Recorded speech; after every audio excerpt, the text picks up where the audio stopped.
ನಮಸ್ಕಾರ ಸ್ನೇಹಿತರೆ, ಹೇಗಿದ್ರೆ ಎಲ್ಲರೂ ಚೆನ್ನಾಗಿದ್ದಾರೆ ಅನ್ಕೊಳ್ಳಿ ಸ್ನೇಹಿತರೆ.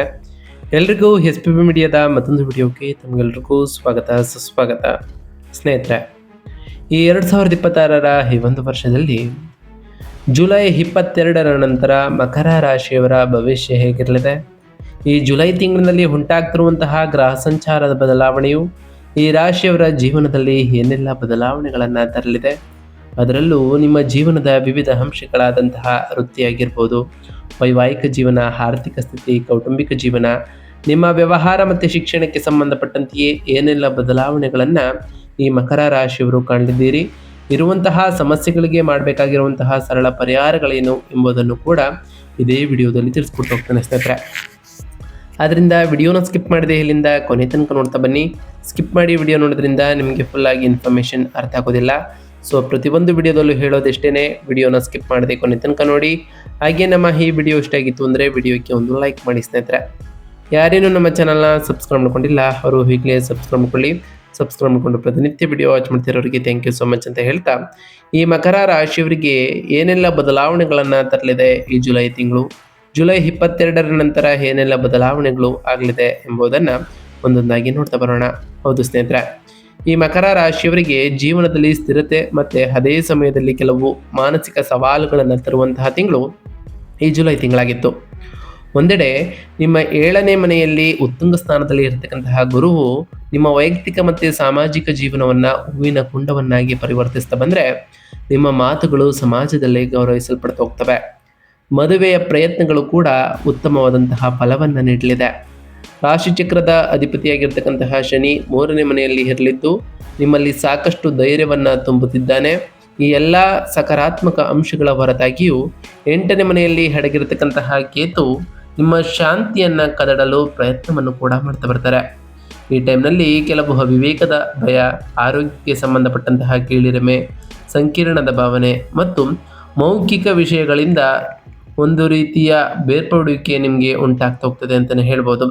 ನೀವು ಈ ಮಾನಸಿಕ ಒತ್ತಡವನ್ನು ನಿವಾರಿಸ್ತಾ ಬಂದರೆ ನಿಮ್ಮ ವೃತ್ತಿಪರ ಮತ್ತು ವ್ಯವಹಾರ ಪ್ರಯತ್ನಗಳಲ್ಲಿ ನೀವು ಅಚಲವಾದಂತಹ ಯಶಸ್ಸನ್ನು ಪಡೀತಾ ಹೋಗ್ತೀರಿ ಅಂತಲೇ ಹೇಳ್ಬೋದು ಸ್ನೇಹಿತರೆ.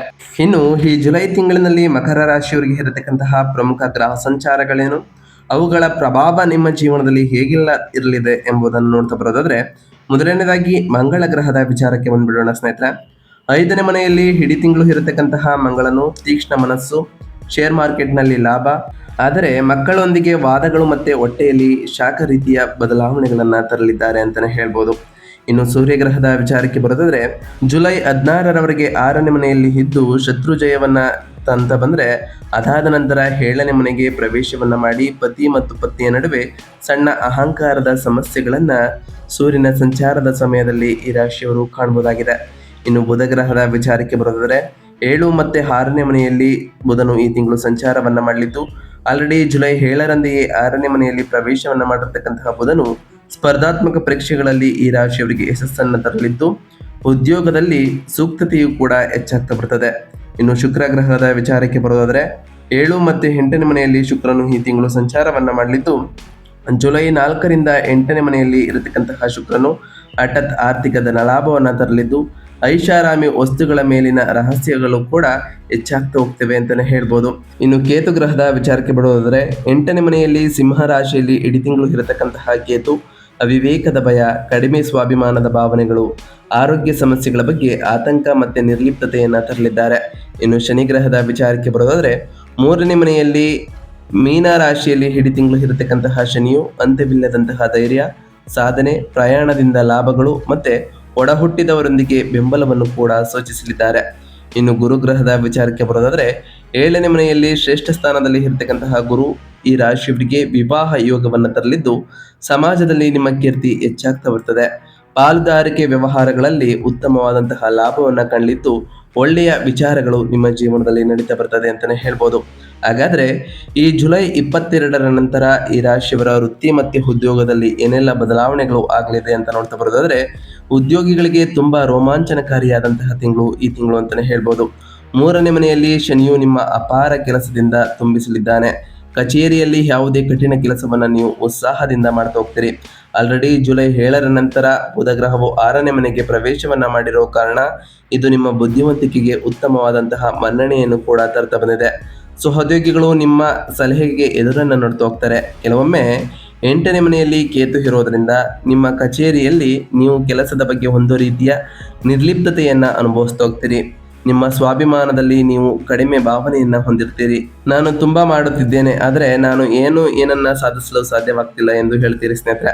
ಜುಲೈ 16ರಂದು ಆಲ್ರೆಡಿ ಪ್ರವೇಶವನ್ನ ಮಾಡಿರ್ತಕ್ಕಂತಹ ಸೂರ್ಯನು 6ನೇ ಮನೆಯಲ್ಲಿ ಇರುವ ಕಾರಣ ಸರ್ಕಾರಿ ಉದ್ಯೋಗಿಗಳಿಗೆ ಬಡ್ತಿ ಸಿಗ್ಲಿತ್ತು. ಈ ಜುಲೈ 22ರ ನಂತರ ಅಧಿಕಾರಿಗಳಿಂದ ಈ ರಾಶಿಯವರಿಗೆ ಬೆಂಬಲವೂ ಕೂಡ ಸಿಗಲಿದೆ.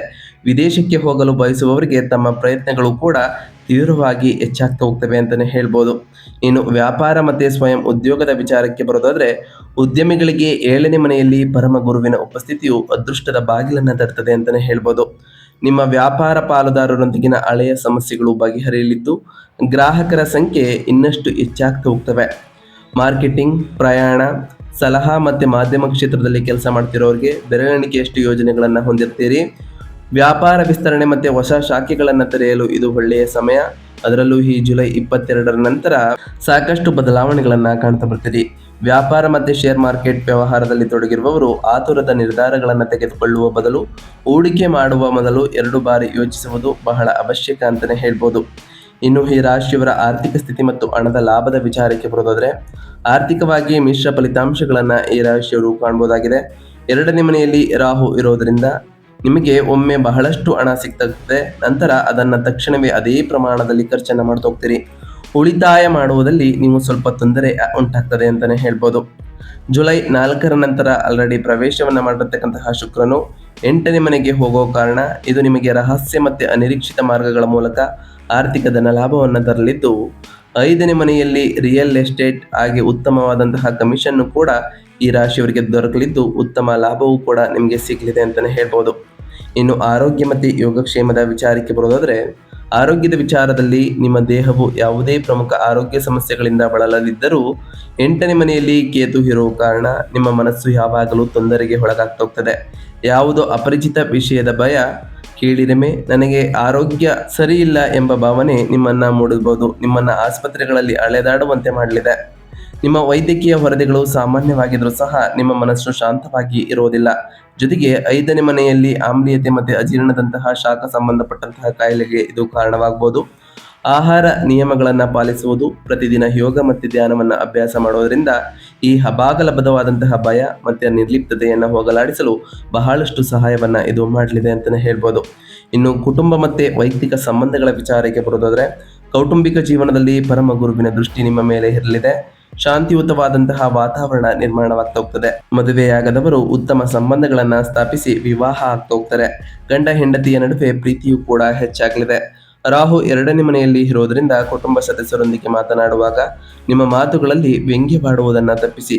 5ನೇ ಮನೆಯಲ್ಲಿ ಕುಜನ್ ಇರುವುದರಿಂದ ನಿಮ್ಮ ಮಕ್ಕಳೊಂದಿಗೆ ಸ್ವಲ್ಪ ವಾದ ಮಾಡುವಂತಹ ಸಾಧ್ಯತೆಯೂ ಇರಲಿದೆ. ಅವರ ಅಧ್ಯಯನದ ಬಗ್ಗೆ ನಿಮ್ಮ ಕೋಪವು ಅವರಿಗೆ ನೋವನ್ನ ಉಂಟು ಮಾಡಬಹುದು. ಜುಲೈ 16ರ ನಂತರ ಸೂರ್ಯನು ಸಪ್ತಮವನ್ನ ಪ್ರವೇಶಿಸುತ್ತಿದ್ದಂತೆ ನಿಮ್ಮ ಸಂಗಾತಿಯೊಂದಿಗೆ ಸಣ್ಣ ಪುಟ್ಟ ಅಹಂಕಾರದ ಸಮಸ್ಯೆಗಳು ಉಂಟಾಗಬಹುದು. ಅದರಿಂದ ಬಹಳ ಎಚ್ಚರಿಕೆಯಿಂದ ಇರುವುದು ಕೂಡ ಒಳಿತು. ಸ್ವಲ್ಪ ಹೊಂದಿಸಿಕೊಳ್ಳುವುದು ಕೂಡ ಬಹಳ ಉತ್ತಮವಾಗಿರಲಿದೆ ಈ ತಿಂಗಳಿನಲ್ಲಿ. ಇನ್ನು ಈ ರಾಶಿಯವರ ಶಿಕ್ಷಣ ಮತ್ತು ವಿದ್ಯಾರ್ಥಿಗಳ ವಿಚಾರಕ್ಕೆ ಬರೋದಾದ್ರೆ, 5ನೇ ಮನೆಯಲ್ಲಿ ಮಂಗಳನು ಇರುವ ಕಾರಣ ವಿದ್ಯಾರ್ಥಿಗಳಿಗೆ ಅಧ್ಯಯನದಲ್ಲಿ ಹೆಚ್ಚಿನ ಶಕ್ತಿ ಮತ್ತು ಪರಿಶ್ರಮ ದೊರೆಯುತ್ತದೆ. ಗಣಿತ, ವಿಜ್ಞಾನ ಮತ್ತು ತಾಂತ್ರಿಕ ಕ್ಷೇತ್ರದಲ್ಲಿ ಓದುತ್ತಿರುವವರಿಗೆ ಈ ರಾಶಿಯ ವಿದ್ಯಾರ್ಥಿಗಳಿಗೆ ಶ್ರೇಷ್ಠತೆಯನ್ನು ಸಾಧಿಸಲಿದ್ದೀರಿ. ಜುಲೈ 7ರ ನಂತರ ಆಲ್ರೆಡಿ ಬುಧನು ನಿಮ್ಮ 6ನೇ ಮನೆಗೆ ಪ್ರವೇಶವನ್ನ ಮಾಡಿರೋ ಕಾರಣ ಸ್ಪರ್ಧಾತ್ಮಕ ಪರೀಕ್ಷೆಗಳಲ್ಲಿ ನೀವು ಖಂಡಿತವಾಗಿಯೂ ಅಪೇಕ್ಷಿತ ಫಲಿತಾಂಶಗಳನ್ನೇ ಪಡೀತಾ ಹೋಗ್ತೀರಿ. 8ನೇ ಮನೆಯಲ್ಲಿ ಕೇತು ಇರುವುದರಿಂದ ಕೆಲವೊಮ್ಮೆ ಉಂಟಾಗುವ ಪರೀಕ್ಷೆಗಳ ಭಯವನ್ನು ಬದಿಗಿಟ್ಟು ಆತ್ಮವಿಶ್ವಾಸದಿಂದ ಅಧ್ಯಯನವನ್ನ ಮಾಡ್ತಾ ಬನ್ನಿ. ಶನಿಯು ಶಿಸ್ತಿಗೆ ಹೆಚ್ಚಿನ ಮಹತ್ವವನ್ನು ಕೊಡೋದರಿಂದ ಶಿಸ್ತಿನಿಂದ ನಿಮ್ಮ ಓದಿನ ಬಗ್ಗೆ ನೀವು ಕಾನ್ಸಂಟ್ರೇಷನ್ ಕೊಟ್ಟು ಓದಿದ್ದೇ ಆದ್ರೆ ಉತ್ತಮವಾದಂತಹ ಫಲಿತಾಂಶಗಳನ್ನ ಈ ರಾಶಿಯವರು ಕಾಣಬಹುದಾಗಿದೆ ಅಂತಾನೆ ಹೇಳ್ಬೋದು ಸ್ನೇಹಿತರೆ. ಇನ್ನು ಈ ಜುಲೈ ತಿಂಗಳಿನಲ್ಲಿ ಈ ರಾಶಿಯವರು ಮಾಡಬೇಕಾಗಿರುವಂತಹ ಸರಳ ಪರಿಹಾರದ ವಿಚಾರಕ್ಕೆ ಬರೋದಾದ್ರೆ, 8ನೇ ಮನೆಯಲ್ಲಿ ಕೇತುವಿನಿಂದ ಉಂಟಾಗುವ ಅಭಾಗಲಬ್ಧ ಭಯ ಮತ್ತೆ ಕಡಿಮೆ ಸ್ವಾಭಿಮಾನವನ್ನ ತೊಡೆದು ಹಾಕಲು ಹಾಗೆ ಗುರುವಿನ ಶುಭ ಫಲಿತಾಂಶಗಳನ್ನ ಹೆಚ್ಚಿಸಲು ನಾವು ತಿಳಿಸಿಕೊಡುವಂತಹ ಸರಳ ಪರಿಹಾರಗಳನ್ನ ಅನುಸರಿಸ್ತಾ ಬನ್ನಿ. ಅನಗತ್ಯವಾದಂತಹ ಭಯ, ನಿರ್ಲಿಪ್ತತೆ ಮತ್ತು ಕಡಿಮೆ ಸ್ವಾಭಿಮಾನದ ಭಾವನೆಗಳನ್ನ ತೊಡೆದು ಹಾಕಲು ಪ್ರತಿದಿನ ಗಣೇಶನಿಗೆ ಗರಿಕೆಯಿಂದ ಪೂಜೆಯನ್ನು ಸಲ್ಲಿಸಿ. ಗಣಪತಿ ಅಥರ್ವ ಶ್ರೇಷ್ಠವನ್ನ ಪಠಿಸ್ತಾ ಬನ್ನಿ ಸ್ನೇಹಿತರೆ. ಕಠಿಣ ಮಾತುಗಳನ್ನ ತೊಡೆದು ಹಾಕಲು ಮತ್ತೆ ಕುಟುಂಬದಲ್ಲಿ ಶಾಂತಿ ನೆಲೆಸಲು ಶನಿವಾರ ದುರ್ಗಾ ದೇವಿಗೆ ನಿಂಬೆ ದೀಪವನ್ನ ಬೆಳಗಿಸಿ ಮತ್ತೆ ದುರ್ಗಾ ಅಷ್ಟೋತ್ತರವನ್ನ ಪಠಿಸ್ತಾ ಬನ್ನಿ. ಇದು ರಾಹು ಶಾಂತಿಗೆ ಸರಳ ಪರಿಹಾರವಾಗಿರಲಿದೆ. ಒತ್ತಡವನ್ನ ಕಡಿಮೆ ಮಾಡಿ ಮನಸ್ಸಿಗೆ ನೆಮ್ಮದಿಯನ್ನ ತರಲು ಸೋಮವಾರ ಶಿವನ ದೇವಸ್ಥಾನದಲ್ಲಿ ಪೂಜೆಯನ್ನ ಸಲ್ಲಿಸಿ ಅಭಿಷೇಕವನ್ನ ಮಾಡಿ ಸ್ನೇಹಿತರೆ. ಇದು ನಿಮ್ಮ ಒತ್ತಡವನ್ನ ಕಡಿಮೆ ಮಾಡಲಿದೆ. ಹಾಗೆ ಪ್ರತಿ ಶನಿವಾರದಂದು ಓಂ ಶಂ ಶನೈಶ್ವರಾಯ ನಮಃ ಎಂಬ ಮಂತ್ರವನ್ನು ಜಪಿಸಿ ಸಾಧ್ಯವಾದರೆ ಶನಿದೇವರ ದೇವಾಲಯಕ್ಕೆ ತೆರಳಿ ಶನಿದೇವರಿಗೆ ಪ್ರಿಯವಾಗಿರುವಂತಹ ಕಪ್ಪು ಎಳ್ಳಿನ ಬತ್ತಿಯನ್ನು ಹಚ್ಚುತ್ತಾ ಬನ್ನಿ. ಹಾಗೆ ಪ್ರತಿ ಶುಕ್ರವಾರದಂದು ತಾಯಿ ಜಗನ್ಮಾತೆಯಾದಂತಹ ಲಕ್ಷ್ಮೀ ದೇವಿಗೆ ಪೂಜೆಯನ್ನು ಸಲ್ಲಿಸಿ ಲಕ್ಷ್ಮೀ ದೇವಿಗೆ ಪ್ರಿಯವಾಗಿರುವಂತಹ ಬಿಳಿ ಹೂಗಳನ್ನು ಇಟ್ಟು ಪೂಜೆಯನ್ನು ಸಲ್ಲಿಸೋದ್ರಿಂದ ನಿಮ್ಮ ಮನೆಯಲ್ಲಿ ಸುಖ ಸಮೃದ್ಧಿಯ ಜೊತೆಗೆ ಸಂಪತ್ತು ಕೂಡ ಹೆಚ್ಚಾಗಲಿದೆ. ಹಾಗೆ ಪ್ರತಿ ಗುರುವಾರದಂದು ಓಂ ಗುರುಭ್ಯೋ ನಮಃ ಎಂಬ ಮಂತ್ರವನ್ನು ಜಪಿಸುವುದರ ಜೊತೆಗೆ ನಿಮ್ಮ ಕೈಲಾದಷ್ಟು ಬಡವರಿಗೆ ದಾನವನ್ನು ಮಾಡಿ. ನಾವು ತಿಳಿಸ್ಕೊಟ್ಟಿರುವಂತಹ ಈ ಎಲ್ಲ ಸರಳ ಪರಿಹಾರಗಳನ್ನ ಈ ರಾಶಿಯವರು ಮಾಡಿದ್ದೇ ಆದರೆ ಸಾಕಷ್ಟು ಬದಲಾವಣೆಗಳನ್ನ ಕಾಣ್ತಾ ಬರ್ತೀರಿ. ನೀವು ಅಂದುಕೊಂಡಿರುವಂತಹ ಕಾರ್ಯಗಳು ಕೂಡ ಯಾವುದೇ ಅಡೆತಡೆ ಇಲ್ಲದೆ ನೆರವೇರುತ್ತಿರುತ್ತದೆ ಸ್ನೇಹಿತರೆ. ಇದಾಗಿತ್ತು ಇವತ್ತಿನ ಒಂದು ವಿಡಿಯೋ ಸ್ನೇಹಿತರೆ. ವಿಡಿಯೋ ಇಷ್ಟ ಆಗಿತ್ತು ಅಂದರೆ ವಿಡಿಯೋಗೆ ಒಂದು ಲೈಕ್ ಮಾಡಿ. ಯಾರಿನ್ನೂ ನಮ್ಮ ಚಾನಲ್ನ ಸಬ್ಸ್ಕ್ರೈಬ್ ಮಾಡ್ಕೊಂಡಿಲ್ಲ ಅವರು ಈಗಲೇ ಸಬ್ಸ್ಕ್ರೈಬ್ ಮಾಡ್ಕೊಳ್ಳಿ.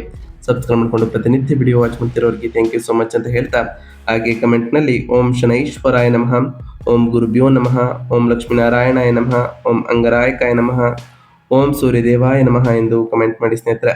ಆ ಶನಿದೇವರು, ಮಂಗಳದೇವ, ಗುರುದೇವ, ಲಕ್ಷ್ಮೀನಾರಾಯಣ, ಸೂರ್ಯದೇವ ನಿಮಗೆ ಆಯುಷ್ಯ ಆರೋಗ್ಯ ಸಮೃದ್ಧಿಗಳನ್ನು ಕೊಟ್ಟು ಕಾಪಾಡಲಿ ಅಂತ ಆ ದೇವರಲ್ಲಿ ಕೇಳ್ಕೊಳ್ತಾ ಇವತ್ತಿನ ಒಂದು ವಿಡಿಯೋನ ಮುಗಿಸ್ತಿದ್ದೀನಿ ಸ್ನೇಹಿತರೆ. ಸಿಗ್ತೀನಿ ಮತ್ತೊಂದು ವಿಡಿಯೋದೊಂದಿಗೆ. Thank you for watching.